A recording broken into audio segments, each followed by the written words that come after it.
naa leen nettali lu waral ma ne leen léeboon. jërëjëf yéen waa Facebook jërëjëf all sun Freedom Radio fan listeners jërëjëf yéen ñëpp suñ am di jàmm yi ñu ngi leen ndokkeel si weeri koor gi di leen ñaanal jàmm di leen ñaanal ñaan bu nangu yal na yàlla nangu suñ ñaan ñun ñëpp defal ñu jàmm ak xiiwal jàngoro gi nga xam ne moo limbi réew mi limbi àdduna bi yëpp fi mu ne nii di corona yal na ko yàlla indil saafara man fi ma dëkk nii in New York City mooy the epicenter fi mu nekk nii in the world dëkk bi is very tense is very depressed soo génnee kenn génnul si kër fi ma toog nii suma paan maa ngi gis tubaab bi ñu ngi toog seen kër yi ñeneen ñaa ngi xaru métti na lool te yal na ko yàlla saafaral bu loolu weesoo maa ngi ndokkeel jigéen ñi yëpp jigéen ñi àdduna bi yëpp ñi nga xam ne suñu yaay lañ nit nag moom amul dara lu dul yaayam yaay dafa nekk loo xam ne yàlla daf ko may loo xam ne si kéemaani yàlla yi li ñuy ooy turi yàlla yi gën a màgga di rahman yàlla si jigéen la ko wàccee ba soo seetloo baati arab rahman boobu ak li ñuy ooyee wuum si tubaab bi làkki tubaab mooy raxam loolu si jigéen rek la am te raxam ak rahman yëpp benn baat la yàlla yërmandeem si jigéen la ko wàccee moo tax nag bés bu mel nii ñu war leen a sargal ak jigéen bu mun a doon jigéen da nga ko war a suturaal jigéen da nga ko war a sargal jigéen da nga war a am yërmande si moom surtout nag suñu yaay yi fu ñu mun a nekk su dee ñu ngi dunda oo dunduñ ñu leen a ñaanal di leen ñaanal xiiwal di leen ñaanal jàmm di leen ñaanal lépp loo xam ne teranga la loo xam ne defoon nañ ko oo munuñ koo def yal na ko yàlla yokk bu loolu weesoo nag su mbokk yi lii is a maiden audio sorry Facebook live Facebook live nag lu jafe la woon si man because waxtaan naa ko suma partner di Pandiri Mbay koo xam ne suma doomi ndey la he is my good brother nga xam ne for so many years nekkoon nañ ci struggle bi nekk nañ ci radio bi ñëpp xamee nañ ñu ci Freedom Radio te ba tey programme bi ñu sumba nii génnut Freedom programme bi Freedom Radio moo koy host Pandiri nag moom xam ngeen personnalité moom am for reason sam moom buggut a ñëw yëfi Facebook live du affaire am ku nekk rek ak sa choice te and I respect it because moom lim sumba dafa bëri lii nekk si loxoom dafa bëri so ma waxtaan see moom ñu d'accord ne léegi man dina am simulcast boo xam ne si Freedom Radio la bokka waaye man damay ñëw every Saturday ñu ngi koy start next week Saturday su soobee yàlla am na a lot of material yoo xam ne order naa ko and ba tey jotuma ko te technology bi affaire yi Facebook yi interface yi dëgg awma time pour read ko pour jëm ko master maa ngi ut ndimbal nag te ku mun a am naa brothers yoo xam ne ñu si xereñ lañ ñu mel ni Yanks Damfa is a very helpful brother pare na ma taxaw si anything loo xam ne as far as matters technology is concerned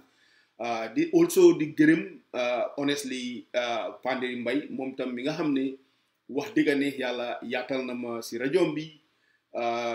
du man itam may naa ko ne ko anytime yàlla dafa def rek ne all these months dama doon busy because jombut ñi ma xam bu baax xam nañ ne maa ngi student la maa ngi dem school léegi su final si jegeñee dama am ay papers ay 20 pages yeneen ay 40 pages loo xam ne dama ko war a binda loolu bokkewut ak mënuma koo boole ak liggéeyi radio parce que soo waree toog binda foog nga war a need peace foog nga war a am quiet nga war a toog xalaat def sa research mun a génnee xam-xam boo xam ne mun nañ ko grade in a paper waaye waxi radio nag ak dafa am lu mu dee def ci man daf maa tàngal daf ma yëngal ba nga xam ne bala maa mun a calm it down it will take me a day or two so loolu dama dee lose time so looloo gën a tax nag moo tax déggu leen ma a lot on freedom waaye nag Panderi suma doomi ndey la te wax dëgg neex yàlla you know yàgg nañ lool te am na a lot of he was very sympathetic to pour host sun programme bi nii boo xam ne dañ koo def simulcast dama ñëw on Facebook on Saturdays at the same time dinañ ko broadcast si radio bi on freedom so both ñi nekk on Facebook social media dinañ ma am access pour gis ma ñi nga xam ne tam you know internet bi yomb leen mun nañ ko déglu on radio so bu loolu weesoo nag mbokk yi lii moo am li sabab dis sun xalaat loolu ay waxtaan la yoo xam ne bokk naa ko ay suma naataango yu bari suma xarit suma am di jàmba and then ñoom ñëw nañ with the idea ne xam nga Freedom Radio because du ma dee am occasion te ñeneen ñi dañ dee bëgg a dégluwaat the programme so ñu ne daal ñoom li leen gënaloon ma gën a broaden space bi nga xam ne dinañ am issues yoo xam ne bëgg nañ ko discuss ak man because ñeneen ñi they are interested in some of the things I have to say and wax dëgg ne yàlla man awma xaar ma yàlla ak nobody ku ma xam nobody is my enemy koo xam ne tooñ nga ma sax jégal naa la koo xam ne man tooñ naa la maa ngi lay jégalu I don't have any beef with anybody awma animosity or anger against anybody li ma ñor su doon sax xeex sax dafa am sax xëy na loolu Yaya Jammeh la woon te xeex bi sax du woon ne dafa si mbañeel lañ ko la juddoo it was just a situation boo xam ne yëfi politique la woon rek d'accord ñu woon ak moom man particularly the human rights issue was a big thing from me dooree ko bi ma nekkee si nguuram ba ma faa bàyyi te li la tax ma gën a bàyyi mooy affaire yi Koro Ceesay binda naa ko is still on record tey ngàcce ngaalaama wax digga ne yàlla du lu may namoo yàlla ma barke moo ma xiiwal rek sutura ma réalise ne woon lii du doo xam ne luy jëm la mënoon naa toog waaye defuma ko tey maa ngi see sant yàlla bu baax li ma resign but bu loolu weesoo dafa am li am waxtu bi jamono mi parce que léegi ñiy wax dafa bari lool te ñi am kàddu dafa bari because social media dafa yaatu yaatal na képp koo xam ne am nga access to internet ba tax na ba nga xam ne am na ñoo xam ne foog nañ ne ñoom dañ entitled pour ñoom seen narrative moo war a taxaw te because of ñoo gën a bari noise bi ñoo def moo gën a bari ba tax na ba foog nañ ne ñoom seen ideas mooy loo xam ne nit ñi dañ ko war a jàpp te liñ dee wax rek la su fekkee ne ñi war a wax yëpp waxuñ bu jamono yaaxoo ñun ñëpp we are all equally guilty te tey dinaa use ñaari examples ñoo xam ne ñëpp suma xarit rek because ñaari façon yi communication strategy moo am tey si struggle nu ko oyte sa struggle si jamono juñ toll nii post Yaya Jammeh changes su xappunee rek façon yi ngay gis ni all the time in politics dafa am di nga gis ñoo xam ne ñoo bokkoon démba léegi changes am ku nekk door di gis sa boppa ñu door di create identity boundaries identity affirmation boundary negation yooyu yëpp dafa am si post naka lañ ko woowee post coalition politics te man lu bari nga gis tey in Gambia wax dëgg ne yàlla man gisoon naa ko gestu woon naa ko bind naa ko wax naa ko xamoon naa ne nii la coalition bi di ene up xamoon naa ne Halifa Sallah la ñoo njëkk a victimize xamoon naa ne ñoom neen dinañ duulu because unfortunately ñoom politicians yi ñi sanca coalition bi sax mënuñoo understand ba tey di dynamics bi nga xam ne moo nekk behind lii xew tey di realities di ñoo survive tey in Gambia te baax na ñi nga xam ne yàlla wërsëgal na leen ñu génn di wax waaye nekkul ne nag everybody dafa war a wax parce que tey soo seetloo ñi nga xam ne ñooy taskati xibaar yi ñaari façon yi major categories ñoo am tey am na ñoo xam ne dañoo ooyee seen boppa investigative journalist am na ñoo xam ne dañoo ooyee seen boppa PR agents or PR journalists whatever ñaari categories yi ñoo am te dinaa use two of my friends and dinaa leen jox benn exemple boo xam ne it is appealing to me te foog naa ne war naa ko pour won leen man position bi ma jël si diggante ñaari big issues yi nii investigative journalist mooy koo xam ne dëgga moo ko ñor dafa am a very strong passion pour nekk a watchdog for the people pour stand against untruth pour mun a indi justice pour mun a taxawal dëgga mun a indi accountability in society loolu mooy rôle investigative journalist te wax dëgga ne yàlla man suma experience history Gambia laa wax de te nekku ne damay tagga Panderi tagguma ko wallahi tagguma ko man ma Panderi la gën a am ne man maa moom dañ leen bukkante all the time ñëpp xam nañ loolu waaye history Gambia laa la wax de amul benn Gambian buy def investigative journalism bu weesu Panderi Mbye te investigative journalist foo ko gis si àdduna du nekk ko xam ne dina am xarit yu bari soo seetloo fii America people like ñoom Bob Woodward ñi nga xam ne ñoo fi génne woon di Pentagon Papers back in the 70s time bi nga xam ne lig nañ li nga xam ne Pentagon bi were doing in the war in Vietnam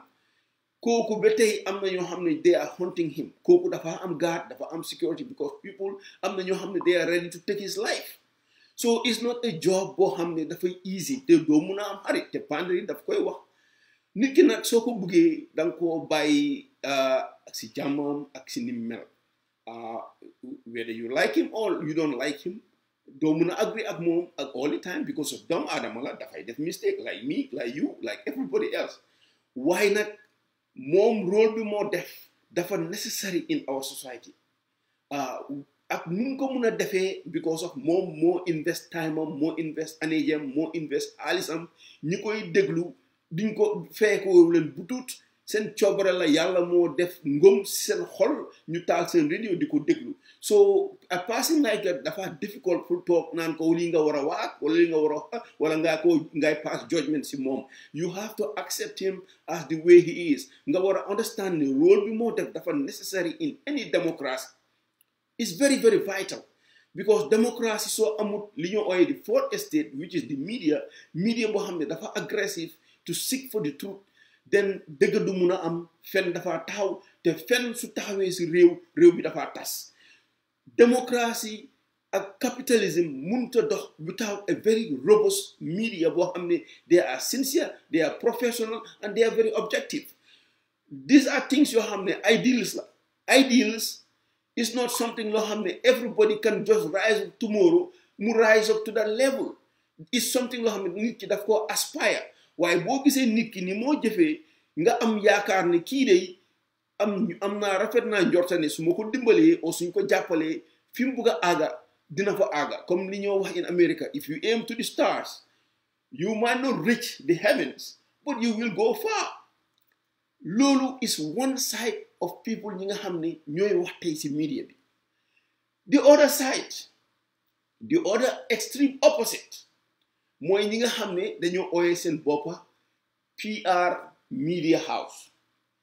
PR journalist or du ma leen ooyee journalist sax PR agents mooy ñi mel ni suma xarit bi Fatou Camara suma xarit la xëy na sax fan yi sax daf ma tongoo parce que wax naa yoo xam ne jéggi na dayoo xëy na si didn't like it but it was done nit ki soo ko buggee soo nekkee xarit ak moom da nga ko wax dëgga mu neex ko mu naxari ko because loolu moo leen a mun a sàmm seen diggante yéen ñaar te xëy na wax naa kàddu yoo xam ne neexu ko bi ñoo affaire yi jabari Farmata Bio te li ma wax dëgg la because dafa ñaaw ñu war a toog ñu doon Gambien ñu war a toog di seet ñu war a jël beneen jigéen di ko teg si koo xam ne is a first lady in a country whether you like that president jëkkëram or you don't like the jëkkëram first lady dafa mel ni the Queen of England soo demee tey England politique si England the Queen of England kenn politicien du jóg di dal ne da ngaa dal si Queen of England doo gis sa journaliste yi di jóg di dal si Queen of England loolu cër la boo xam ne nit ki dafa am society am na yoo xam ne dañ ko war a sàmm lu ñoo ooyee kóllëre lu ñoo ooyee xam nga diggante nit ak nit yooyu da nga ko war a sàmm si society am na yoo xam ne dafa ñaaw because kenn bu ko tey man ma nekk in media nga jàpp suma jabar di ko ŋaaña te kooku deful la dara wala man ma nekk in society nga jàpp suma yaay di ko saaga te kooku deful la dara xamut la loolu dafa ñaaw soo gis nga culture boobu suñ ko amee dina tax ba nga xam ne ñun dinañ mun a sàmmante suñ digga te jàmm dina sax su suñ biir réew loolu moo taxoon ma criticize ko it was done out of love it was not because of dama am any an moom si boppam xam na fi ma jaar ak moom xam na ne am mbañeel amul su man amul si suma xol loolu amut ku ko eewoon si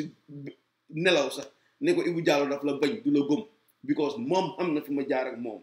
yal na sutura yàgga ku mel ni moom nag moom mu ne PR journalist la ou PR media laa def PR media ak investigative journalism ñaar yooyu yëpp dafa dagan si démocratie as long as ñaar yooyu ku ci nekk yaa ngee def li nga def yaa ngi koo def si yoon yaa ngi koo def si sarta yaa ngi koo def te bokk bañ cee boole lu ci bokkul li ci bokkul mooy di nax nit ñi di def lu ñoo ooyee spin meister mooy nga gis dëgga mu óona ne àdduna bi yëpp ne lii dëgga la nga jël fen tourné ko di ko lëmbee si réew mi pour bugga ñoo gëmloo loo xam ne loolu lu am waaye nag pour nga nekk PR loolu is very legitimate in a society parce que léegi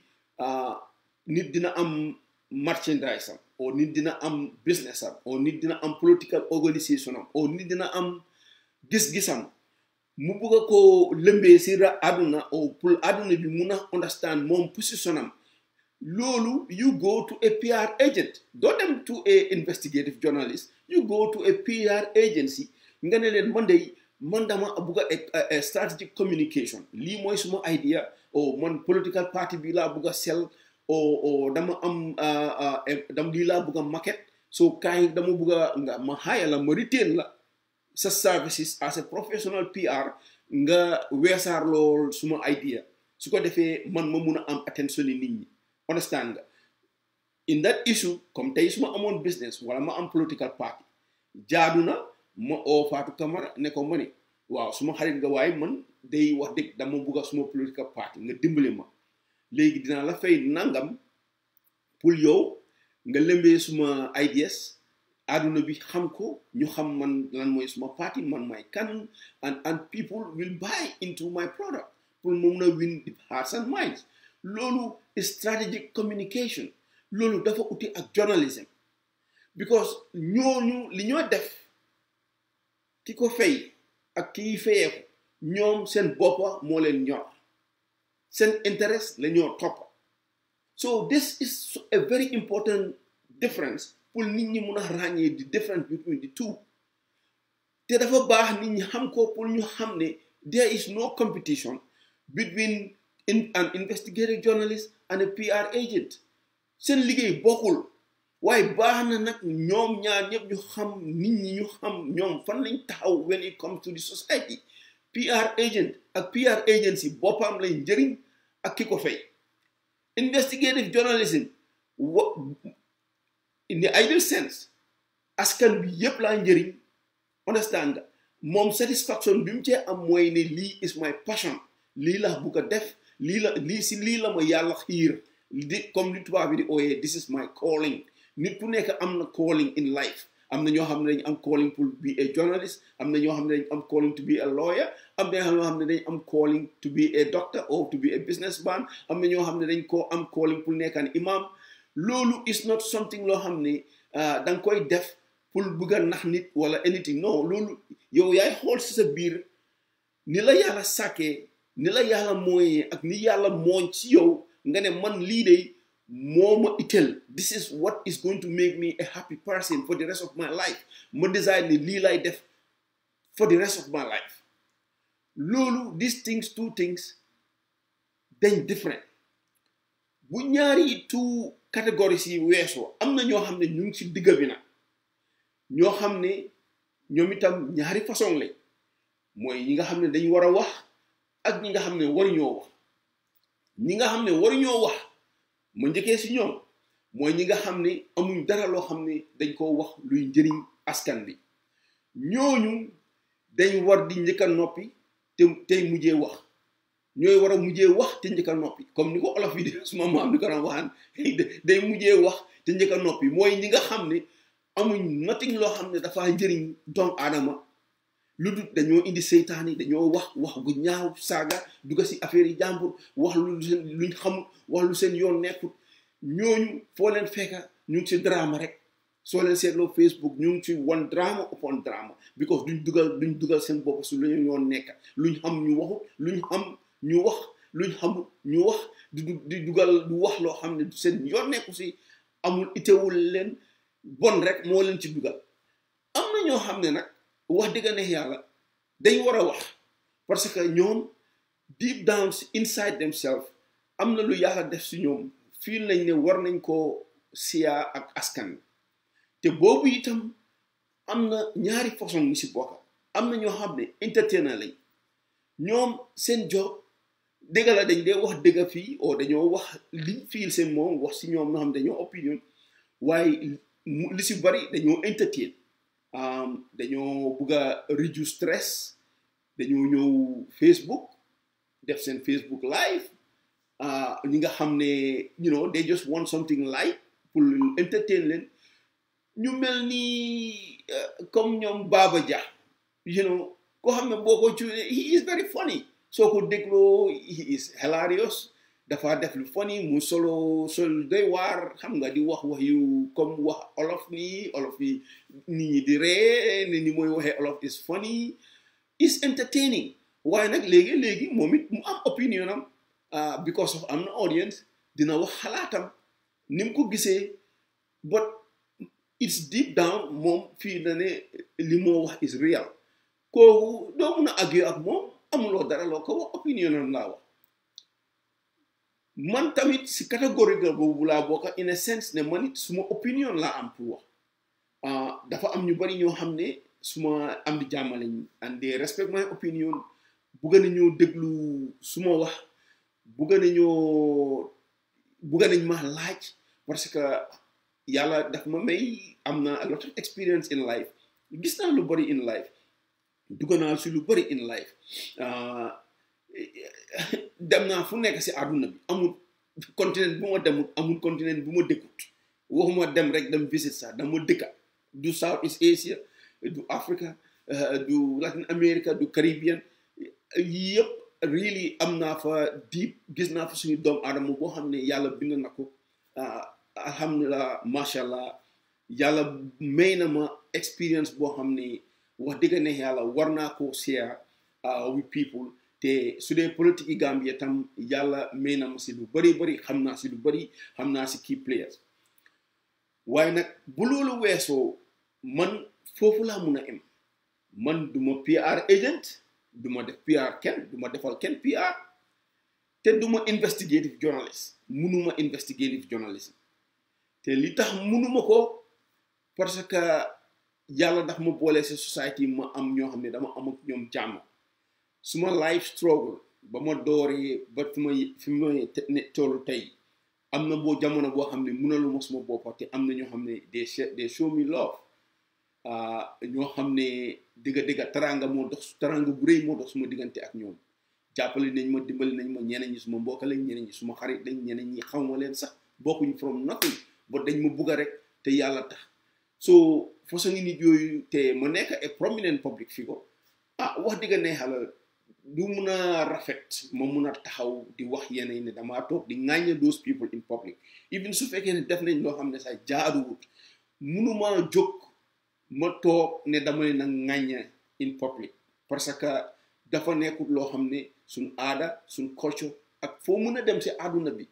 dafa nekk loo xam ne loolu mënuloo koo def parce que da ngay seet nit ki da ngay seet sa coloré da ngay seet fa nga jaar ak ñoom dem ñaari extreme yi ma la woon nii ñu ma leen woon mooy investigative journalist and a PR agent muy represented by Fatou Camara ak Pandiri Mbye ñoom ñaar ñëpp suma xarit lañ wax dëgg ne yàlla am more closer to Pandiri Mbye waaye wax dëgg I can call them my friends because jàmm rek laa am ak ñoom waaye ñoom ñaari job yi ñoo def man Ibu Jallow mënuma ko def just to give you an example recently ni ñu ngi wax affaire yi Manjang Manjang man xaw ma Manjang wax dëgg ne yàlla xaw ma ko waaye yaakaar naa ne suma senior la woon St. Augustine High School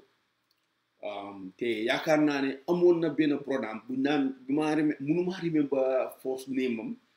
waaye he was a very smart guy fo naa rek am la woon maa moom ñu bokkoon class in St. Augustine High School very smart guy maa moom dañ daan compete a lot léegi-léegi mu jël first man ma jël second léegi-léegi ma jël first moom mu jël second so very very brilliant guy ndax ma daan naxari trop suma bitee but the guy was smart I have to give him that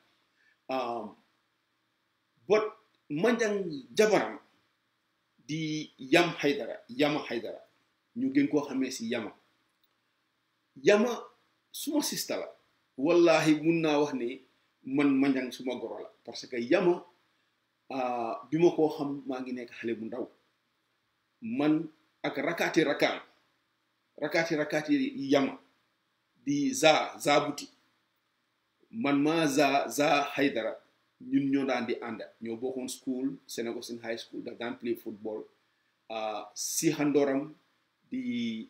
fo naa kii la Asi Haydara ku rafet ku ma noboon waaye nobu ma woon nag waaye she was really hot at that time waaye nag magam di Yama dafa nekk ko xam ne mun naa ne bokk na si ñi ma yar te Yama mooy jabar yi Manjang tey bokk na si ñi ma yar parce que lu bari jàng naa ko si moom te daf ma bëggoon honestly te yàlla tax dara taxutoon daf ma bëggoon def ma ni rakaam za ak rakaam ñoom Sidi Haydara ñi nga xam ne ñoom la bokkal ndeya bàyyi ni mu leen jàppee woon na ma jàppee she was very different from the rest of the family seen yaay yaaxaan fo naa xaw ma nag mu ngi dunda ba tey waaye you know ngeen jégal ma yaaxaan nekkoon a very strict mother she come from a very good home nit ñu baax lañ nit ñu baax a baax lañ nit ñu correct laa wax nii honestly wallahi aw ma yes Ibi yoo xam nga li ma wax ni yooyu ku bëggoon gaañu nga yow as it was really hot billahi wal kitaabi waaye xam nga rek jamono demee noonu I hope ne déggut li ma wax ni you know so Yama suma sister la woon daf ma naan jël di ma yóbbu you know di ma expose to a lot of things you know time yi Bob Marley maa ngi remember just time before Bob Marley dee Bob Marley rek lañ daan su ma demee seen kër you know rakaam CD dafa amoon a small room foofu lañ daan dem moom dafa ñëw toog a ñun paako la woon ndaw si paako la woon and bañkat la woon si was very xam nga you know jigéen bu mu noon boppam la time moo nekk ndaw so kooku comme ni ma la ko waxee rek xam naa famille xam naa yaayam xam naa brodam sam yëpp ñoom ñëpp xam nañ ma so kooku is family to me ma war a toog dinaa dama def di ŋaañe kooku jëkkëram loolu dafa ñaaw I cannot do that mun naa disagree ak moom in public duma ko defal PR nag wax dëgg ne yàlla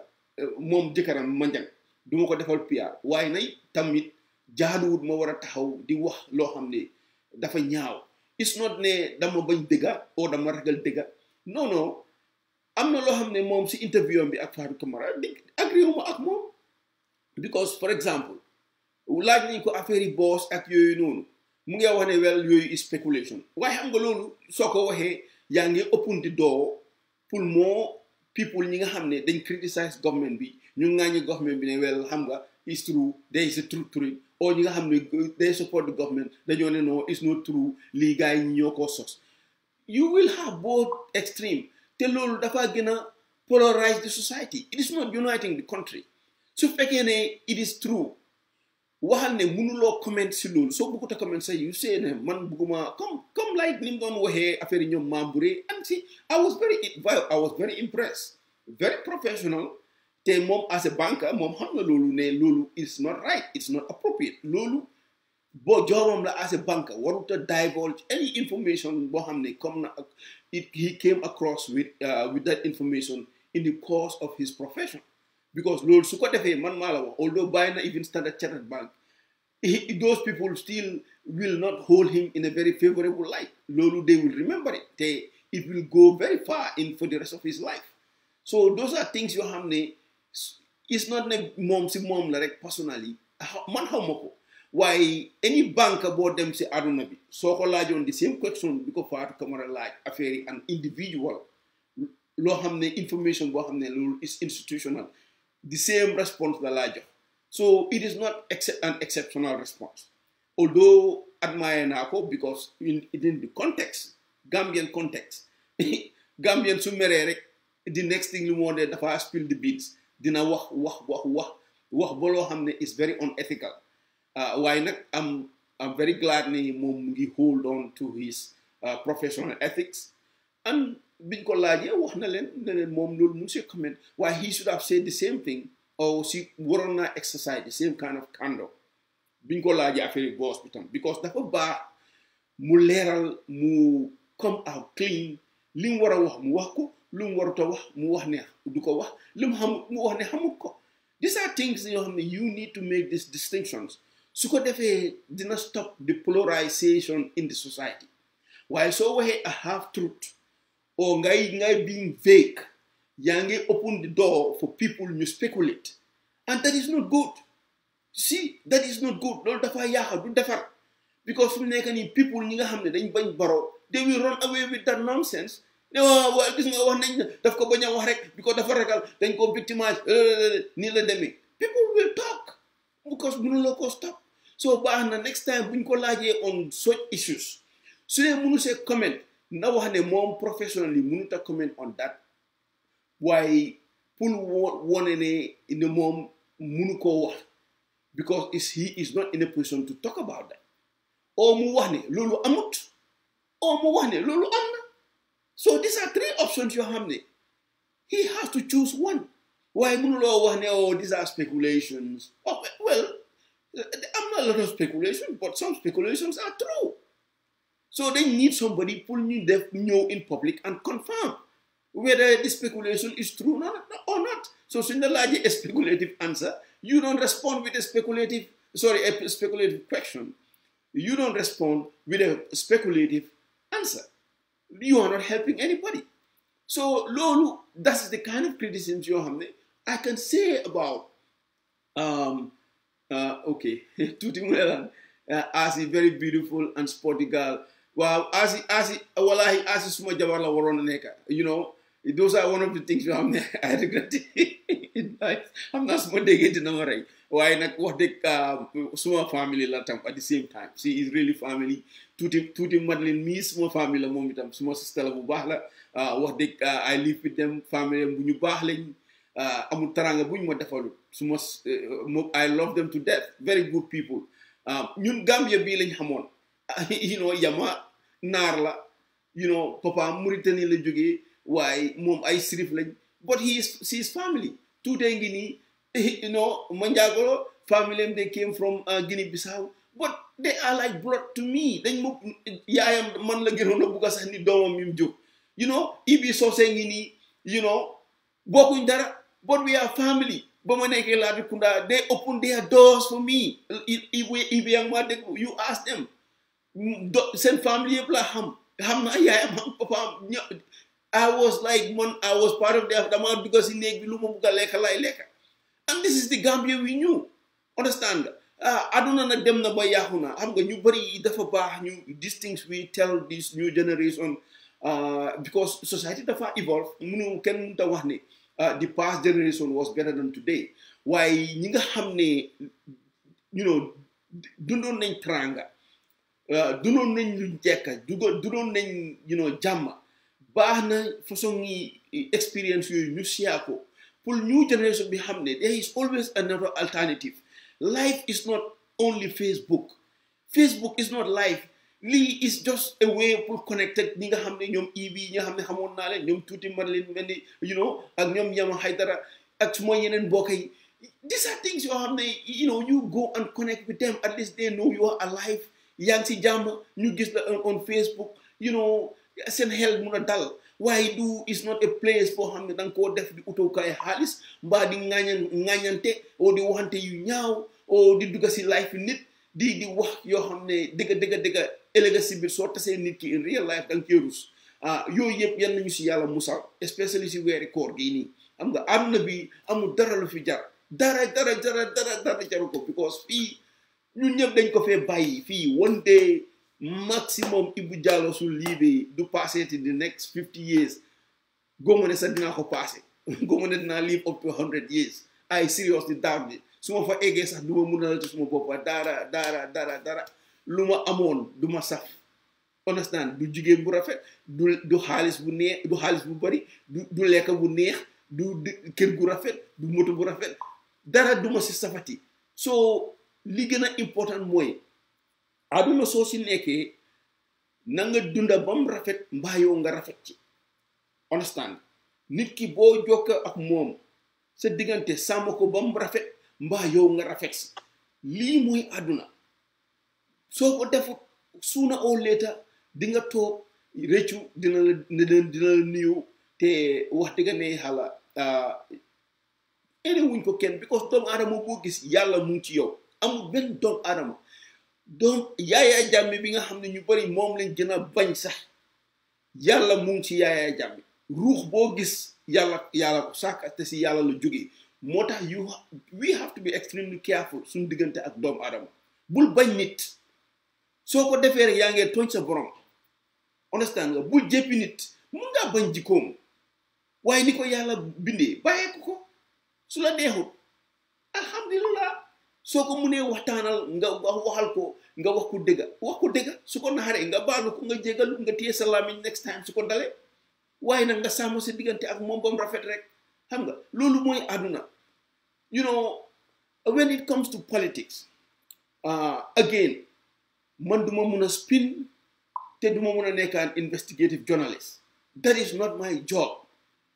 su dee Panderi am na investigative journalism to do moom loolu liggéeyam la loolu la war a def bu ko su ko si defut sax yàlla ëllëg su dee yàlla dina ko laaj ni ko yow di skill set bi ma la mayoon lu tax practice loo ko di way you should practice it understand liggéey bu neexari laa def because du everybody ñoo ko bugga America fii investigative journalist yi ñu bari dañ ñoo fi gën a am noonu wax naa leen exemple ñoom Bob Woodward ba tey këram dañ koo gaat because ñi nga xam ne bindoon na about the secret things yoo xam ne the Pentagon ñu ngi ko doon def depuis time yi the Vietnam War in the 60s ba tey dañ ko mere and these are people well trained killers they are hunting him pour gun ko down because dañ feel ne dafa betray the US military so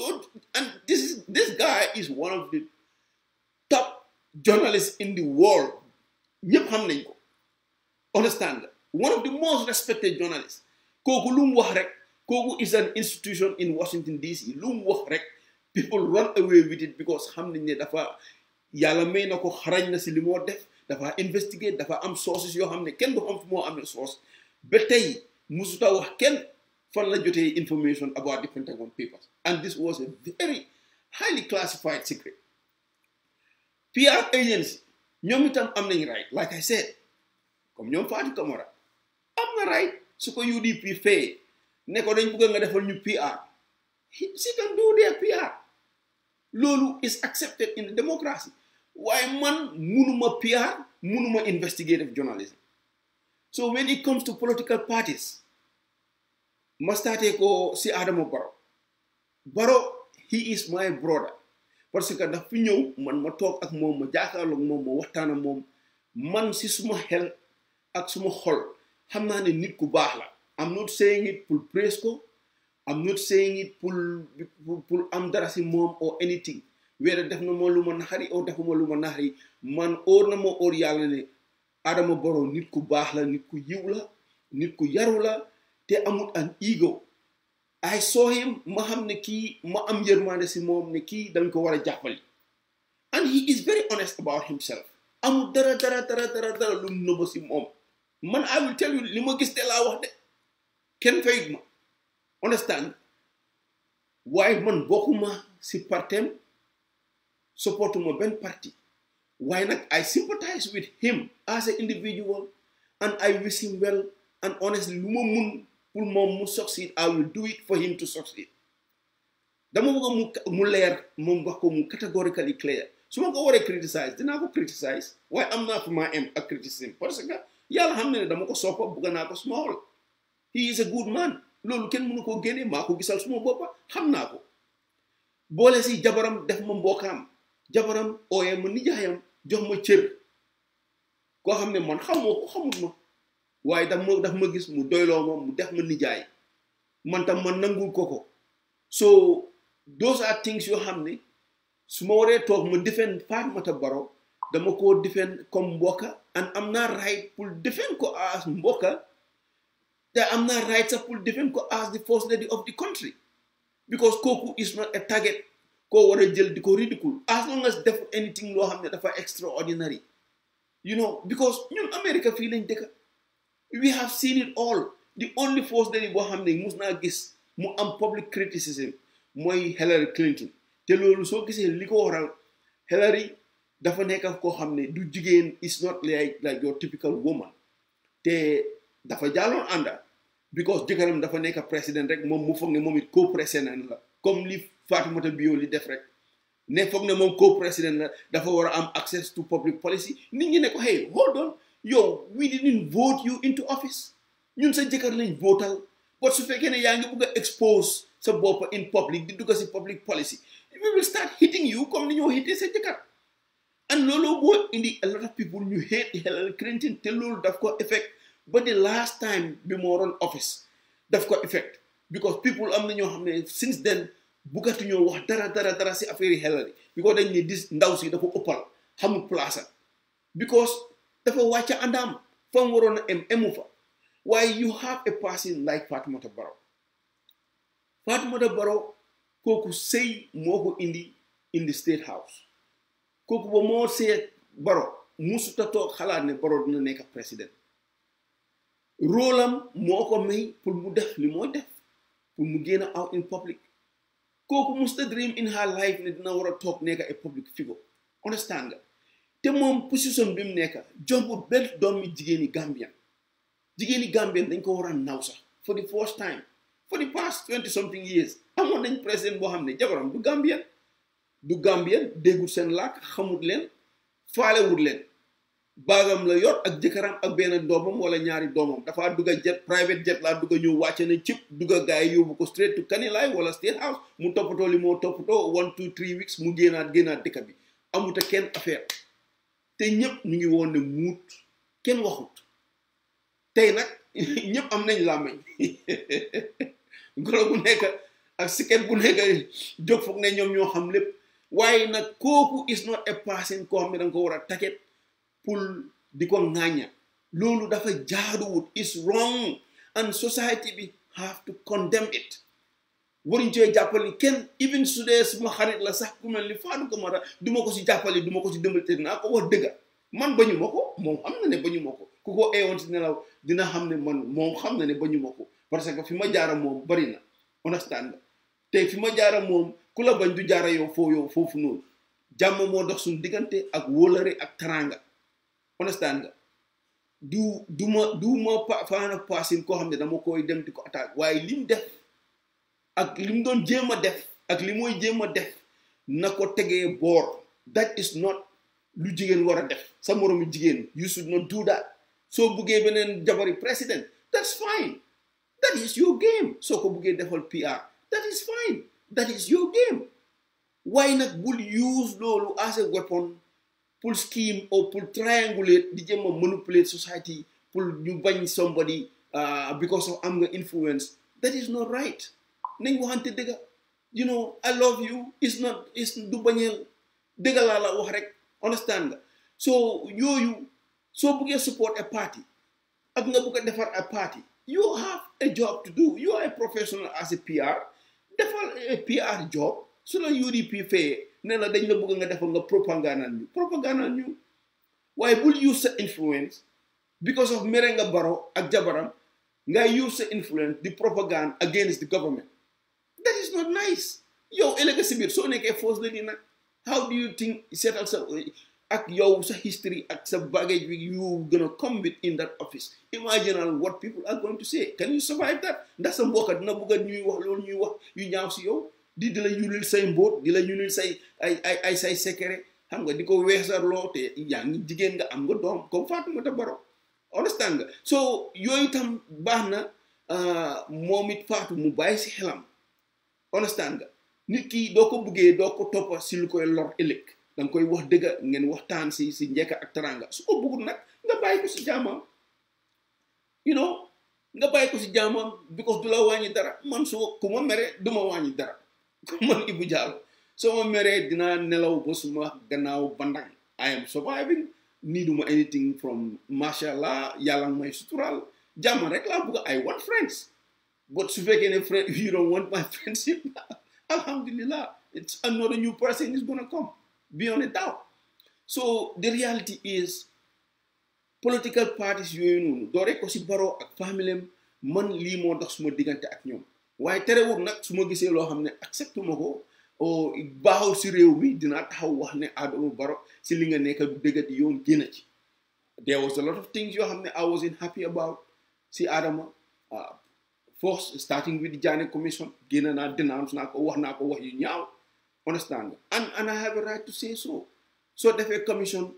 bi turn into a witch hunt ngay xaaj ak seen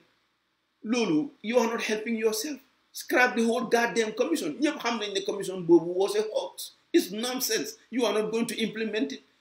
So why are you trying to go to the extent ngay go into the point, you know, the demonize people in a white paper, you know, that thing is going on record. Am na ñoo xam ne duñ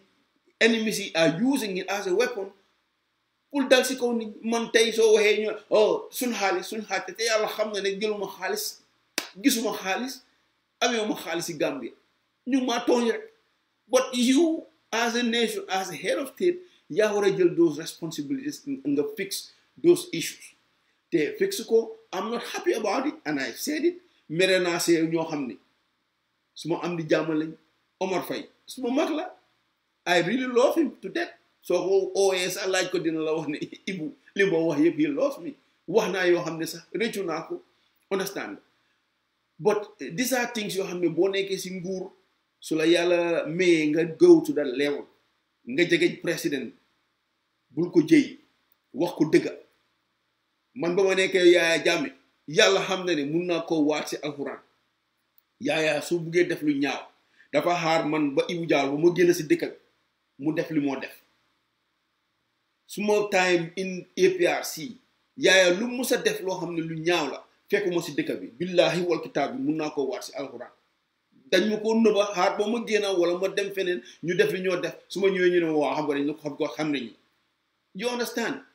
And I want Omar Faye mu be the same. bul seet sa buga rek. man su ma ne I would have been 10 times more comfortable in Gambia su ma neexoon ma toog si ron Yaaya Jammeh di kiss ass di dogo tey Gambia kenn du ma fa ëpp xaalis because ñi fa am xaalis gënuñ ma intelligent gënuñ ma xam ni ñoo utee xaalis gënuñ ma ëppuñ ma mathématique. laa ilaha illallah su ma bëggoon tey maay ëpp ak Gambia xaalis historically laa la wax waaye defuma ko yooyu yëpp dama ko bàyyi gannaaw ma dem gàddaay ba tey fi ma noo te nekkat ni tey yàlla ma sutura ñaanuma kenn musuma tax kenn ne ko may ma lii wala nangam.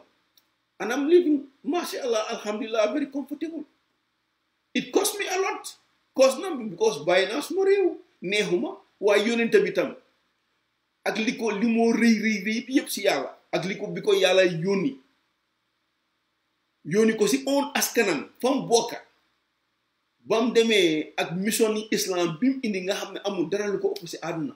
ba mu demee bañam bokkal bañ ko bañee dafa gàddaay mu daw dem benn dëkka ñooñu fat ko ba foofu la deyee moom mi nga xam ne moo gën ñëpp. soo gàddaay jombut jaam gàddaay jombut kenn, understand nga. koo xam ne fiir nga ne dëgg amul sa réew génnal nga dem feneen te loolu la yàlla wax. soo gisee loo xam ne lu du dëgg génnee ko ak sa loxo soo ko mënta génnee ak sa loxo nga génnee ko ak sa làmmiñ soo ko mënta génnee ak sa làmmiñ nga génnee ko sa xol. su dee dem nga foofu yëpp toolu nga fa ba xam ne mënatuloo ko muñ leave gàddaayal nga dem loolu islam bu wér kenn la amul kenn lu si kenn war a rus wala lu si war a kenn war a am jiixi jaaxa you understand so nii la fa taajoo so lii moo tax suma diggante ak ñoom Adama Barrow yeneen political parties UDP man mënuma support Ousainou Darboe for personal reasons and also based on principles because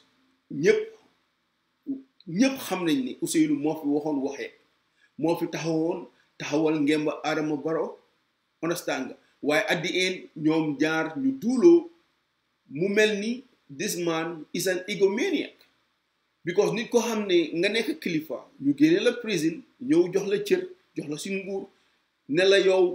léegi yow yaay suma baax yi yow yaay you are my father lu la neex defal si nguur gi ngay def di dindi di xaaya di def lu la neex ñëpp xamoon nañ ne dëkk bi Ousainou moo ko doon ron even sa subordinates ñëw nañ in radio ñu ne ku bokkut UDP doo bokk si nguur gi doo bokka tekki.com ñëpp dégg nañ ko léegi jamono dem na ba nga xam ne yéeni neen neexoowu leen nga génn léegi di ka nga tagoon démba nga ne tey danga ko bëgg a xaas non loolu du mun a dem du yombee noonu so man a person like that mënumaa toog ma jóg ma ne dama laa support 100% sincerely I cannot do that but I have a lot of respect for him parce que lum tuuti xeexal na Gambia well munu wax whether boppam la doon xeexal o xeexalul boppam xeex na rek he was there in the struggle te man bokk naa si ñi nga xam ne bañ ko jàppee tëj ko it's on record soo demee si radio Panderi Mbay you will hear it man dama toog dañ ma call koo xam ne suma xarit la dama ko doon I was dating her at that time boobu maa ngi South Korea daf ma call mu ne ma yëngali xew ma ne ko lu xew mu ne ma Ousainou Darboe dañ ko jàpp yaaya daf ko jàpp daf ko tëj yàlla xam na ne bi mu ko waxee suma rongoñ dafa rot I cried that day because xam naa Ousainou all life am yëpp li mu doon daw mooy yaaya teg ko loxo di ko tëj président because man xam naa li nekk si président ni yaaya bi so bi mu ko waxee ma ne ko xaaral dinaa dem si radio bi and dinaa show solidarity ma bokk si Kalama Revolution man ak ñoom naka lañ ko oyetee Lamin Tunkara time boobu mu ngi UDP Lamin Tunkara right hand Ousainou Darboe ñu toog fii ñuy campagne Kalama Revolution ñu ne dañ niit xaalis ma génnee suma xaalis $1,000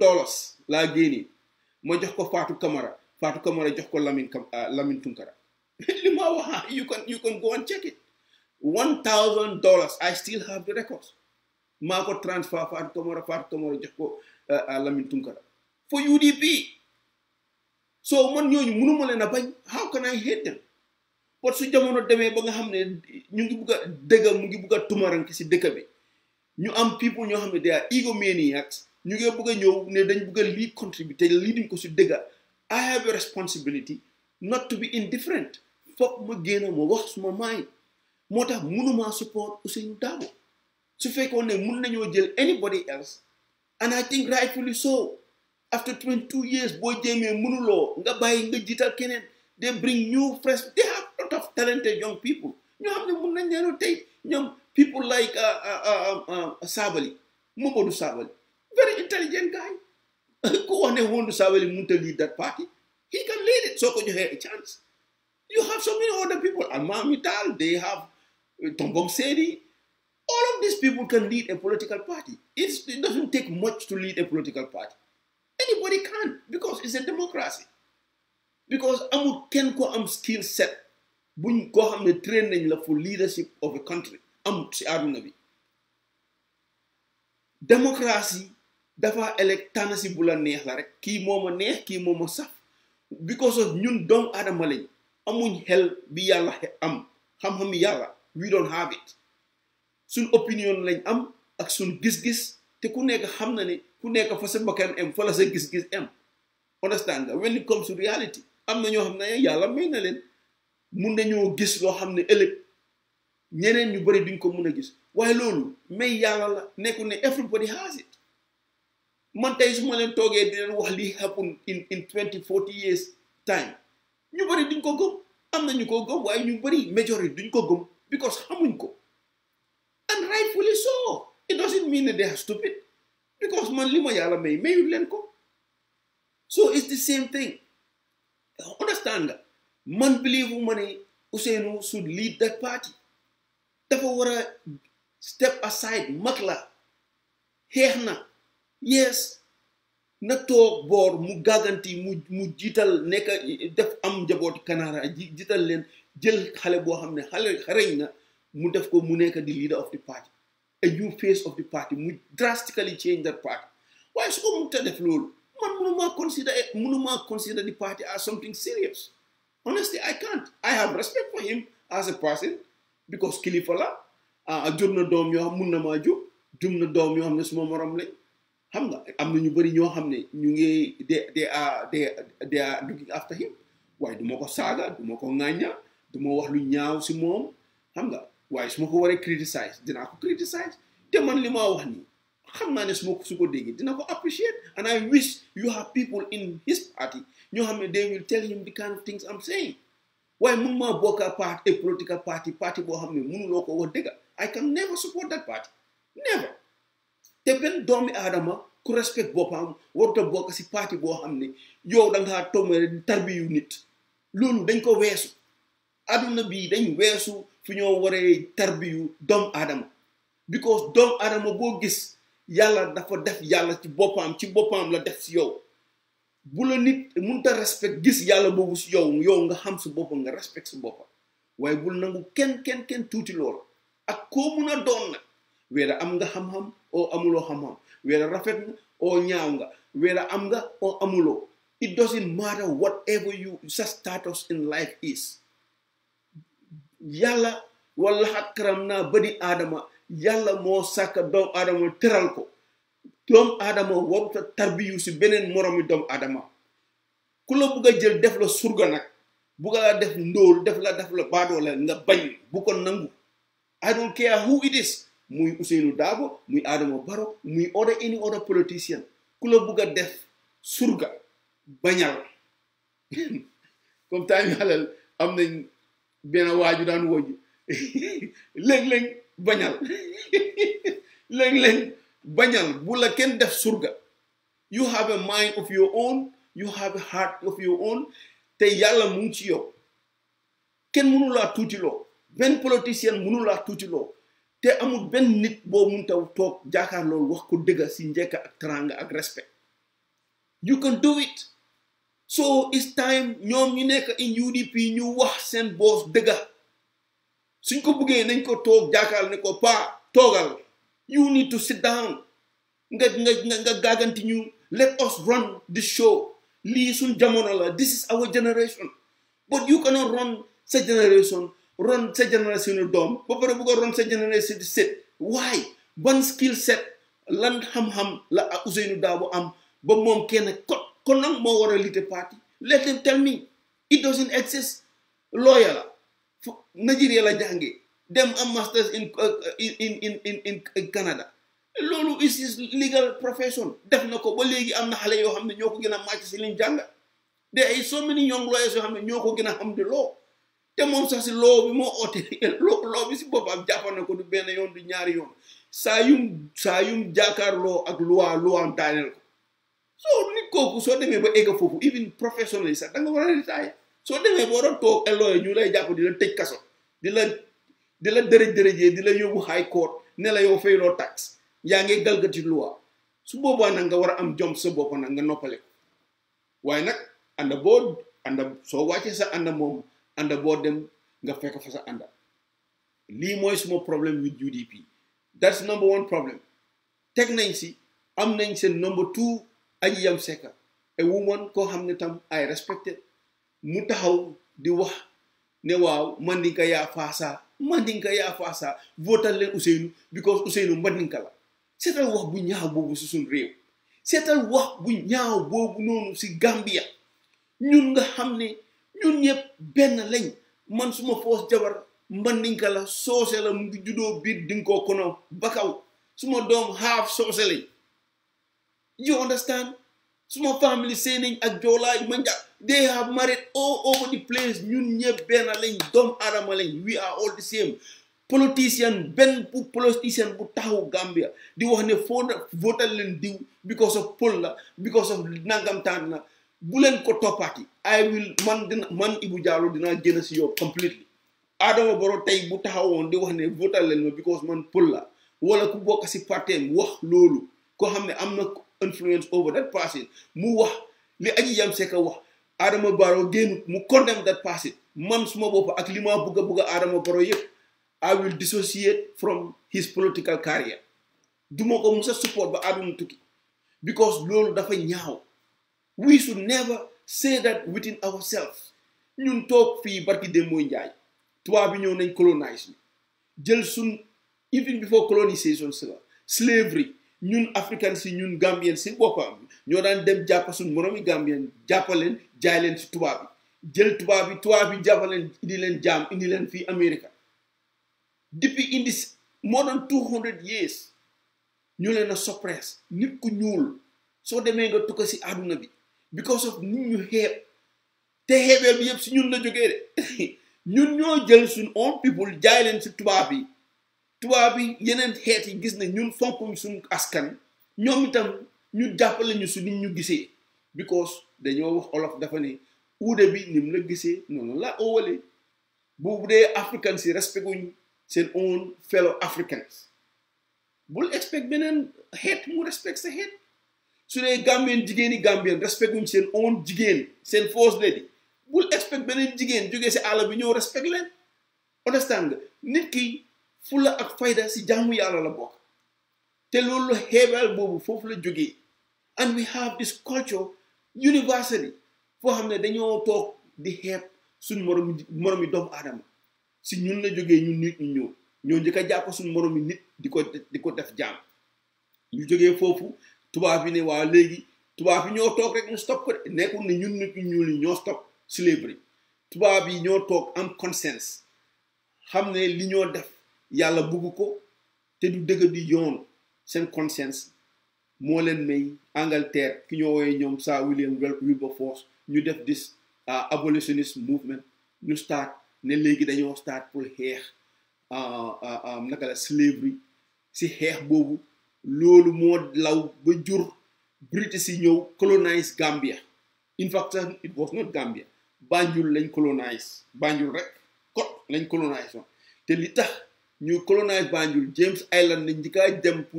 pour acquire pour trade ko ak Albadar ak français yi biñ jëlee James Island eventually ñu discover ne dañ bëgg a am access to the land mass foo xam ne moo gën a conducive si lañ migrate ñëw Banjul biñ créé Banjul ñu créé Banjul as the first colony of Gambia ba pare ñoom ñu insist ne bi ñoo def Berlin separation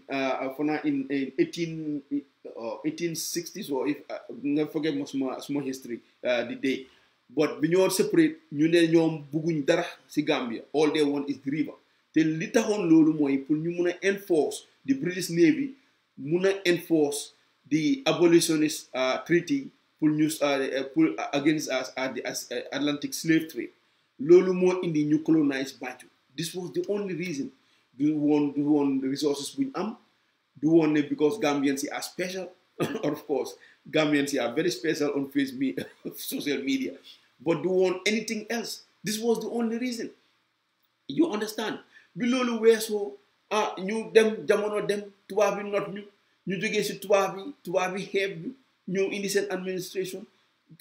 Banjul lañ colonize li si des ñu oolee ko di protectorate wala dex soo juddoo Basse wala yeneen protectorate sooy ñëw Banjul da nga need permission da nga mel ni ku need visa pour ñëw Banjul because bokkuloo si colonie this was the reality and it was shameful. Léegi ñu jógee foofu xeex ba yàlla may ñu tey ñu ne Gambia moom na boppam ñu toog ñu ni neen ñu naan kii joolaa la kii soose la votal leen kii Ousainou Darboe because of soose la I mean Gambien yëpp dañ war a jóg ñu denounce ko starting from Ousainou Darboe si boppam because wax boobu du lu ñoo accept ñun suñ generation buñ ko nangu kenn di ñu divide based on tribe ak yu kenn xamul yu ñàkk fayda yoo xam ne yàlla is not realistic. It's a social construction. Man ma nekk juru man ma làkk olof. It's not loo xam ne lu ma jëfee la. Yàlla moo wax ne dama juddu si family boo xam ne family olof lañ. It's not something that I do. Du suma mun o suma coobare. Ku nekk soo sañoon dangaa ne dangaa juddu in the royal family in Buckingham Palace. Nga xam ne for the rest of your life doo ñàkka doo xiif doo liggéey te loo bugga loo yóotu jot ko. Du dëgg waaye you don't have that choice. Man bi maa juddu woo ma ne dama yàlla fii laa bugg a juddoo kii bu laa bugg a suma laaka bii laa bugg a laaka I don't. Dama juddu fekk ko and I have to deal with that reality because loolu indiwut ñu àdduna li ñu indi yàlla ne li ñu indi leena rek a tax mu indi ñu àdduna mooy pour ñu jaamu ko that's it. Nit ki nag boo demee ba xam yàlla si yow loo bugga si àdduna di nga ko am man maa la wax lii secret this is the secret in life. Bés boo demee ba xam yàlla bi nekk si sa biir yow nga xam ne yàlla mu ngi ci yow nga connect with that ruux bi nekk si yow man maa la wax man Ibu Jallow soo buggee nekk multi-billionaire you will be because dara du la jomba dara du la weesu understand nga loolu moo tax yàlla séddaale ju su ni ko randomly ñi nekk Indian ñi nekk Chinese ñi ju nekk soose ñi nekk Mandinka olof pël because loolu doesn't matter li matter mooy sa ruux nit ki nag boo demee ba fàtte ne yow yàlla si yow ruuxam si yow mooy indi nga gis nit di puukarew man Mandinka yaa faasa man doomi lii la man suma maam mooy Lat Joor yooyu waxi kesew la amul solo it's not gonna help you dafa build sa ego te xam nga ego sa ego soo ko buildee xam nga lu mu laa indil dangaa narcissistic te daf laa indil egomania su yàggee dangaa dem nga jaxasoo you go crazy you see this is the secret in life I'm sharing this thing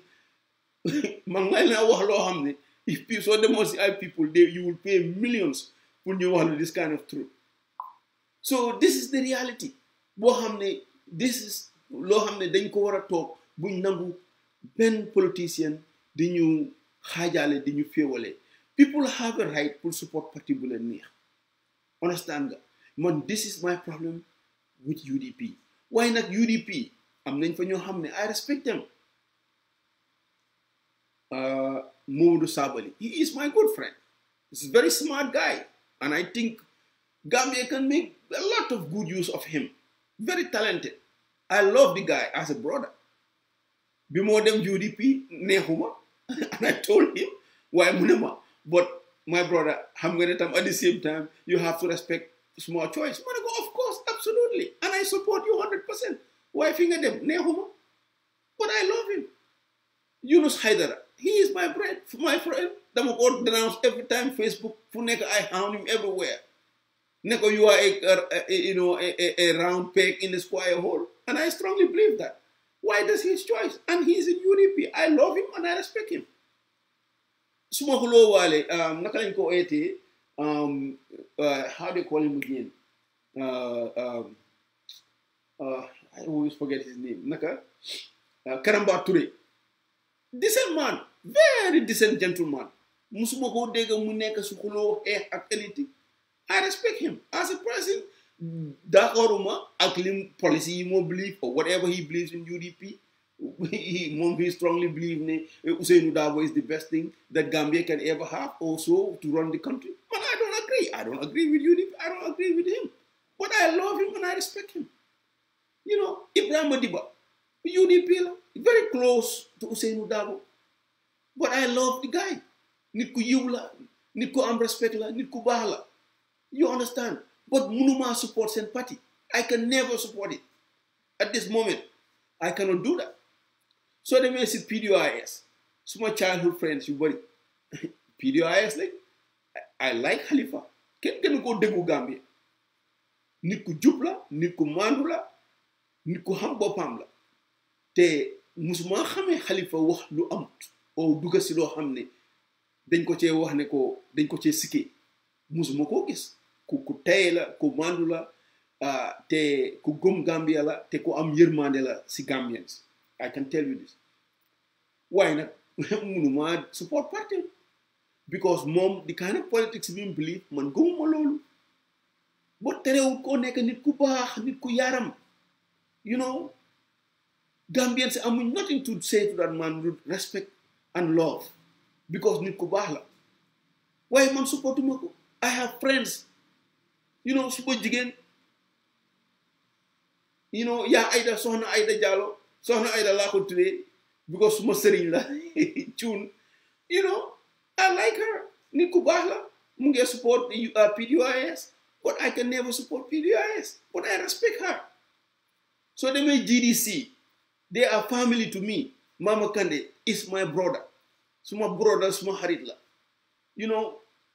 I'm on a chance now, and I think he was robbed of his opportunity to run that country. Understand? He is a charismatic leader. He gets it. He has what it takes to win an election. Xam nga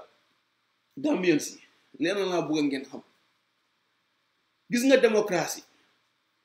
amul fenn démocratie benn si àdduna bi fu ñoo choose the most competent human being in that country to lead a country.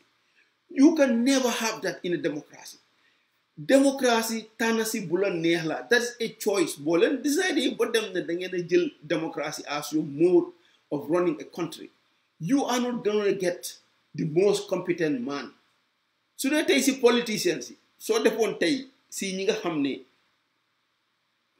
I would say the elite in Gambia mooy ñi nga xam ne ñu ngi si Europe bi ñu ngi soo leen doon defoon tey ku nekk tey Gambian boo ku ñu nekk in the West ñi nga xam nañ gis nañ another life apart from Gambia boo leen defoon tey ñu def poll ñu ni neen nga leen kay kan nga bëgg a nekk mu nekk président yëpp ndax mun naa laa wax ne 80% yëpp dañoo wax ne Halifa Sallah lañ bëgg a président. I am telling you this is the truth because Halifa Sallah we can trust him.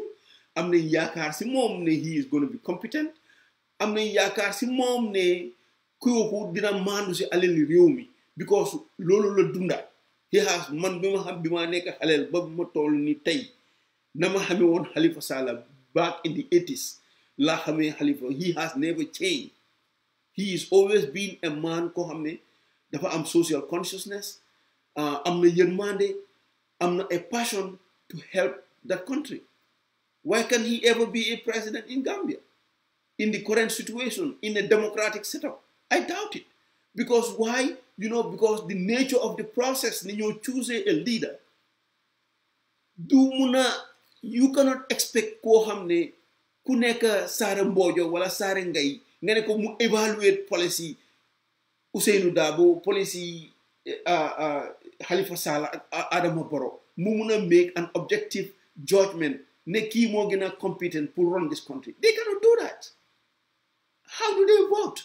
Tànn si bu la neex. Sara Ngay nga taxaw nga ne am nga kàtta man pol la ma ñëw ma laaka la pol ne yow suma mbokk nga sax xëy na suñ maamati maam yi te because Gambien noonu la mel koo dem Gambien tey Gambien boo gis 3 generation back bokk nga ak moom. I can tell you that. Lee is statistically is a statistical truth. Scientific waxuma la loo xam ne Ibu Jallow ko wax de scientifically laa wax ñu ni neen soo cegee suñ DNA nga go back 3 generation am na foo xam ne bokk nga ak another fellow Gambian because dëkk bi ni mu tuutee ak suñ sub-region bi ak ni ñu doon intermarry soo goyee back nga def a regression analysis of all suñ interrelationship you will come to some point boo xam ne di nga discover naka nga bokkee diw sangam wala madam sangam loolu is the nature of humanity. You understand? So moo tax politique yi suñ politique the only standard bi ñu am mooy for the most part dañ dee go by identity politics or kii defal na ma indil na ma saaku maalo xam nga o moom la ñu woowee patronage politics or identity politics mooy nga xam ne ok man kii mbokk suma mbokk la o kii soose la ni man mu ngi Mandika ya Faasa so moom laa war a votal you know Darboe laa santa so Ousainou Darboe laa war a votal and you can see these things you know ñu get calls most of these parties seen main constituencies yëpp is centered around seen ethnic group. It's inevitable loolu mënuloo ko génne because that's the nature of the beast. But the reality is ñoom ñi nga xam ne ñoo jiite parti ñu use seen conscience buñ nangu loolu mu loo leen into ñuy polarize country bi. And that is one of my criteria boo xam ne I choose person ki ma war a support. Koo xam ne politicien boo xam ne yaa ngi use those basic fundamental realities society bi di ko exploit for a political gain man mënuma la support. I'm sorry bañu ma la dama ko mënut. I cannot support you. Understand? So nii la fa taajoo. Understand nga political parties yi, you know, GDC suma mbokk lañ, suma brother lañ, suma friend lañ. I love them. MC Cham dama wax ak moom all the time. He is my blood. Dama ko téye ni suma reka. You know, so amee lu ko jaaxal daf ma call ma helal ko. You know, su ma buggee wax ak Mama Kandeh daf ma connect ak Mama Kandeh ma wax ak Mama Kandeh. He is my brother, he is my friend. Understand nga waaye am na jamono moo xam ne ba ma ko supporté man dama foog ne jamono bi weesu na. But that doesn't mean ne he is not, you know, I don't wish, no, I wish him well. Because xam naa ne moom it, you know, su ko yàlla may éleem, he can be a very good president. It's not about ne am na qualification bi o lii la jàng o lii amul dara looy jàng si aduna bi loola prepare for a presidency. Xam naa ko because I was close to power. Xam naa what it takes to be a good president. It is not li ngeen foog jàng naa am naa masters am naa PhD. No, you are making a big mistake. President Gbagbo of Ivory Coast PhD la amoon, professor la woon. He was teaching in Sorbonne. He made a royal mess dafa fuck up Ivory Coast. Do you understand? President Kwame Nkrumah, Dr. Usaji Fo ñu ñëpp dee wax ne dafa jàngale lii awal amutoon doctorate sax masters rek la amoon, but he made a mess. Senghor PhD la woon, he was a grammarian. You know, he was recognized in the highest academia in France, Académie française. Lan la jàng français làkka la jàng. Ku jàng làkka naka la mun a jotee réew? Just use your brain and think. You understand? Kooku jàng gis nga PhD man, I am in one of the top schools in America, Ivy League. Understand nga? Columbia University. Ay Nobel laureates ñooy may teach ñoo may jàngal ñoo xam ne dañ léega waxuma la am dañ am PhD de dañ egga level boo xam ne àdduna bi dañ leen recognize for life ne ñii dañ génnee xam-xam si seen xel. Waxuma loo jàng si book de nga dem ñu pass la exam jox la PhD. Non, ñii dañ toog ñu create ñu xalaat xam-xam boo xam ne kenn xamu ko woon ñu génnee ko ñu create ko ay genius nañ ñoo ma jàngal. Understand? Loolu dafa utee sax ak professor ou PhD. That's another level. But ñoom si ñoom ñëpp koo si laaj ne ko ndax why don't you run for president? Dañu ne that is not for me. They are not cut out for that job. Presidency America ñoo fi ëpp PhDs ñoo fi ëpp masters ñoo fi ëpp jàngkat ñoo fi ëpp Nobel laureates waaye gisuloo si kenn ku see run for office. Su doon loolu la undi koon Obama du nekk président. Su doon loolu la Donald Trump du nekk a président. That is not how you choose a president. Take that myth, that mental nonsense out of your mind. It takes more than paper qualification or paper credential to be a leader or a president. Tay Africa, Kinyo Oye, the best leader. Amul college degree. And guess who it is? Paul Kagame in Rwanda. Ko xamne soldat la won. Soldat bo xamne refugee la won in Uganda. In Uganda, mu joined the Ugandan army. Then later, big crisis we started in Rwanda. Mu decide what Museveni, guerrilla fighter la won la wax de. Mu ñaan ko koku ne ko dimbale ma. I want to go and help my people because ñu ngi raise ma koku ne ko okay, I give you tool jox la everything. Koku xeex ba daaneel nguur ga nekkoon foofu noonu Hutu yi mu take over. Koku tey la ñoo tuut ne he is the best president in Africa. Te koku jàngut amut a college degree. You know, I can even say ne Mama Kandeh sa moo ko ëpp experience. So what kind of nonsense la Gambians they dugal seen bopp rubbish di bugg a indi yëfi def elitism. Yeah, I'm an elite. Well, one more jungle, nangam. loolu is different things. PhD, the only PhD dafa mel ni da ngaa jàng mécanicien rek or to be a school teacher is a glorified school teacher. You only get a PhD su fekkee ne da nga bëgg a dem nga jàngale in a university. Why don't am PhD because of da nga bëgg a run a country? No. It doesn't go that way. And nit ñi da ngeen war a eewu nag, you know, but ñu ngi leen a mbaamal di leen naxlal ku ñëw am sa sagari masters rek masters la am a professional man maa war a yelloo lii. You are not entitled to a goddamn thing. You are not entitled to nada. Kenn judduwut si àdduna bi and get entitled for anything. Loo am seen moromi doom aadama yi nga xam ne ñoom nga bokkal jamono ñoom nga mun a amal jàmm yàlla def ngëm si seen xol ñu gis la bugga la def la seen xol ñu fol la seen biir doesn't mean ne yaa leen gën doesn't mean ne yaa leen ëpp xam-xam doesn't mean ne da nga am mun luñ munut déedéet yow yaa ko nama si sa boppa ne da nga bëgg ñu jiite la nga ñaan seen karta ñu jox la seen karta so li la war nga nekk nit nga maandu sa boppa maandu sa diggante sa borom nga maandu sa diggante ak sa moromi nit ñi understand because kenn gënul kenn ëppalewul kenn ku nekk rek ak li la yàlla féetali ak li la yàlla sédda waaye amul dara lu doomu aadama mun a am nga naan dangaa puukarewu waaw man maa am lii maa ak what the hell if you want to be a president open a party demal nga compete su la nit ñi nga wax nit ñi dégga su yàlla defee ngóom si ñoom ñu sànnil la waaye you are not entitled amul benn Gambian bu entitled that presidency. Do you understand? Bu doon loolu entitlement la Adama Barrow lu nekk president tey but he is our president. soo leen demee nag in a democracy ngeen dem ba sel njël nit ne sànni ngeen ko def ngeen ko president ngir yàlla ak yonente mo bu leen gestu si gannaaw di gor tànkaam loolu du yëfi gor. Do you understand? Whether votal nga nit ki or votal loo nit ki bugga nga nit ki or bugguloo ko as long as yéen choose a democratic process ngeen elect a president try leen ngir yàlla ak yonente ba ngeen dimbale président boobu ba taamam bi jeex loo xam ne sumba na ko ngeen ñaanal ko yàlla éene ko jàmm ngeen jàppale ko dimbale ko ba mun a motali loo xam ne sumba na ko waaye boo leen toogee koo leen far barki démboo njaay kooku ñëw ne leen man munuma jànguma xawma lii waaye nag ñun ñëpp ñoo ko bokk nañ kaay leen ñu jàppalante ngeen dimbale ma waaye nag soo leen demee ba jamono ba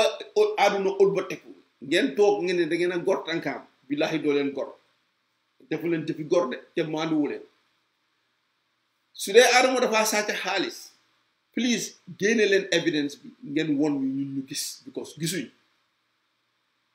but Adama mu ngeen nangam Adama mu ngeen nangam loolu journalist mun na koo def because loolu liggéeyam la that is their job you know pour at least sax su ko Adama déggee dina ko ñaax mu jéem a jub xam ne dëkk bi daf ko am ñu ko séexul mu bàyyi xelam bu baax loolu liggéey journalist la understand waaye di ko def purposely yow eetewuloo yow defaluloo ko pour defar yow li la itteeloo rek mooy jóg because of xëy na yow am na loo yaakaaroon si moom joxu la ko wala am na loo namoon si moom amuloo ko wala li nga fogoon demeewut noonu te man xamoon naa ne nii lay demee parce que the expectation was too high foog ngeen ne yéen